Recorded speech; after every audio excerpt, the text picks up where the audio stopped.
पाकिस्तान तीरा व तारीख राहों में चिरागा जैसे, कुशादा गम नसीबों के लिए दस्ते दुआ जैसे, दश्ते वहशत खेज में मिसले सबा जैसे, कोहसारों में रवा हो मौजे आबशार जैसे। ये दर्द का दरमा भी है, माहे ताबा भी है, नखले उम्मीदे करम भी है, प्यार का साया भी है, इकबाल के ख्वाब की ताबीर भी है और कायद की मेहनत का समर भी है।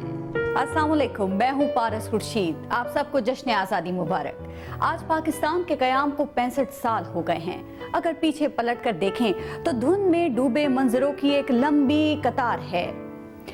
कुछ मंजर दिल पर बहार की ठंडी फुहार बनकर बरसते हैं और कुछ मंजर एक जहरीले तीर की तरह दर्द बनकर रगों में उतर जाते हैं। लेकिन क्या इस दर्द को मायूसी कहा जा सकता है?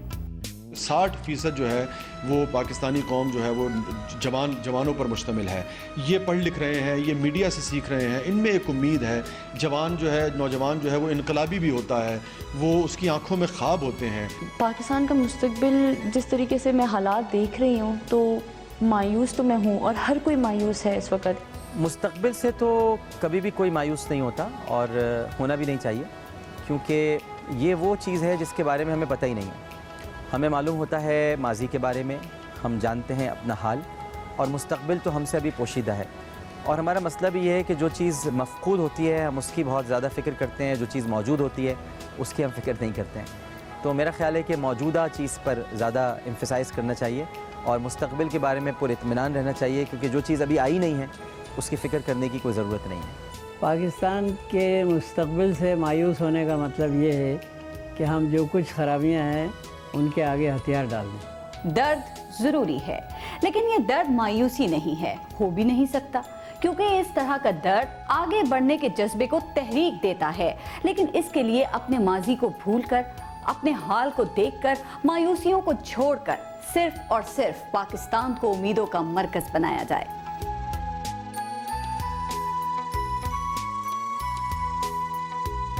हमारे आबाओ अजदाद की कब्रें इस ज़मीन पे बनी हैं। मेरे पुरखों की हड्डियां जो हैं वो इसी ज़मीन में है। मेरा बाप, मेरे दूसरे अजदाद जो हैं वो इसी ज़मीन में दफन है। मैं तो आखिरी वक्त तक, आखिरी सांस तक इससे उम्मीद रखता हूँ और मेरे बच्चों की जो फ्यूचर है वो इससे वाबस्ता है, मेरी नस्लों का फ्यूचर इससे वाबस्ता है। और मैं मरने से पहले इस मुल्क को खुशहाल देखना चाहूँगा, इस मुल्क को पुरअमन देखना चाहूँगा, इस मुल्क को तहजीब याफ्ता देखना चाहूँगा, इस मुल्क को तालीम याफ्ता देखना चाहूँगा। लेकिन ये मेरी ख्वाहिशात हैं, ये मेरी ख्वाहिशें हैं, ये मेरे ख्वाब हैं। मसला ये है कि सिर्फ ख्वाहिशों और ख्वाब से मुस्तकबिल जो है, ठोस मुस्तकबिल जो है वो तामीर नहीं हुआ करता। उम्मीदों का मरकज़ है पाकिस्तान। हमारे मुल्क में टैलेंट है, हमारे पास इतने सारे रिसोर्सेज मौजूद हैं, हम अपनी इलेक्ट्रिसिटी ख़ुद बना सकते हैं, लेकिन हम नहीं बनाते। पाकिस्तान सिर्फ उम्मीदों का मरकज़ नहीं है, बल्कि हमारे यकीन की सरज़मीन भी है, हमारे ईमान का गुलिस्तान भी है। हमने इसके लिए बहुत कुर्बानियाँ दी हैं। ये अंग्रेज़ों ने तश्त में रख कर हमें नहीं दिया, बल्कि लाखों जानों का नजराना देकर पाकिस्तान हमने हासिल किया है।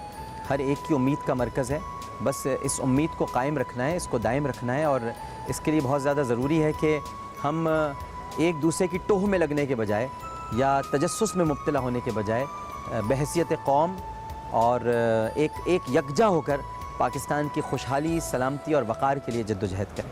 पाकिस्तान को उम्मीदों का मरकज़ समझना ही है, इसमें कोई दो राय नहीं हो सकती।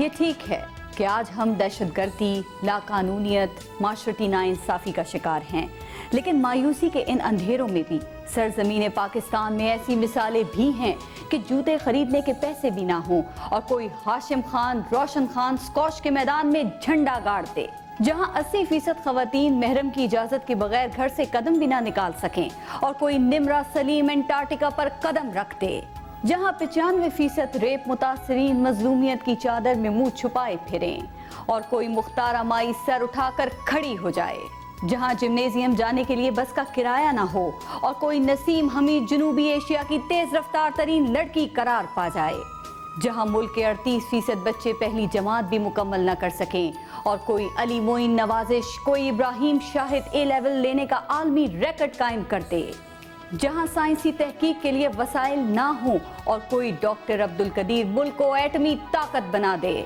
जहां कंप्यूटर लैब के भी लाले पड़े हों और कोई 9 साला अरफा करीम दुनिया की कम उम्र तरीन माइक्रोसॉफ्ट कंप्यूटर इंजीनियर के तौर पर उभर आए, जहां नाबीनाओं के लिए ना तालीम की जमानत हो और ना ही रोजगार की, वहां के नाबीनाओं की क्रिकेट टीम एक नहीं 2 वर्ल्ड कप जीत जाए, जहां के लोग गैर मुल्की कोह पैमाओं के कुली बनकर घर का चूल्हा जलने पर खुश हो जाएं और उनमें से कोई नजीर साबिर और हसन सतपारा माउंट एवरेस्ट सर कर ले, जहां मौसीकार को मिरासी की नजर से देखने का रिवाज हो, वहां का कोई नुसरत फतेह अली खान मशरिक व मगरिब की फ्यूजन मौसीकी की टॉप लिस्ट में आ जाए।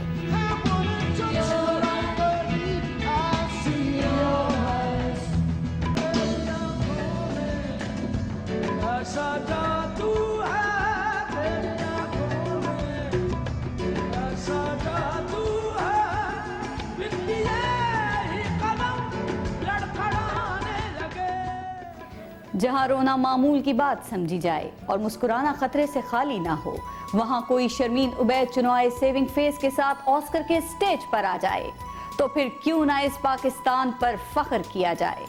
पाकिस्तानी एक ज़हीन कौम है, पाकिस्तानी एक जवान कौम है। मैं जवान उस सेंस में कह रहा हूँ जो वाक़तन जवान है, यानी कि 60% जो यूथ है आपकी, यूथ में एनर्जी होती है। यूथ मिसाल के तौर पे आप देख रहे हैं कि पिछले काफ़ी दिनों से एक वो चली हुई है कि जी एक नौजवान ने एक पानी से चलने वाली वो कार बना ली। मैं कहता हूँ ये गलत ही होगा, लेकिन इसका मतलब है कि पाकिस्तानी नौजवान सोचता है, अपने क्राइसिस के बारे में सोचता है, अपने मसलों के बारे में सोचता है, उसका कोई हल निकालना चाहता है। पाकिस्तान पाकिस्तान है।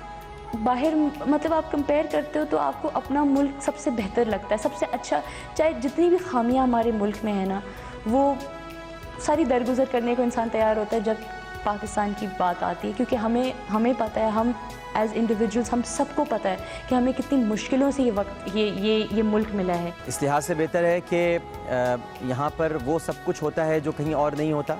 मिसाल के तौर पर पाकिस्तान में जिस तरह से जो फैमिली सिस्टम है, जो जॉइंट फैमिली सिस्टम है, जिस तरह ख़ानदान अज़ीज़ अकारिब एक दूसरे से मिलते हैं, पूरी दुनिया में कहीं नहीं मिलते। जो यहाँ पर रमज़ान का माहौल होता है वो पूरी दुनिया में नहीं होता। जो यहाँ पर त्यौहारों का हुस्न होता है वो कहीं पर नहीं होता। पाकिस्तान के अंदर दुख दर्द में जिस तरह एक दूसरे के शरीक होते हैं वो कहीं पर नहीं होते। बाहर के ममालिक में तो ये भी नहीं पता होता पड़ोस में कौन रह रहा है, लेकिन यहाँ कम से कम कोई पड़ोसी बीमार हो जाए तो उसकी इयादत के लिए तो जाते हैं। उसके अलावा जो मोहब्बत, जो जितनी ज़्यादा हम लोग लड़ते हैं एक दूसरे से, उतनी ज़्यादा प्यार भी करते हैं हम।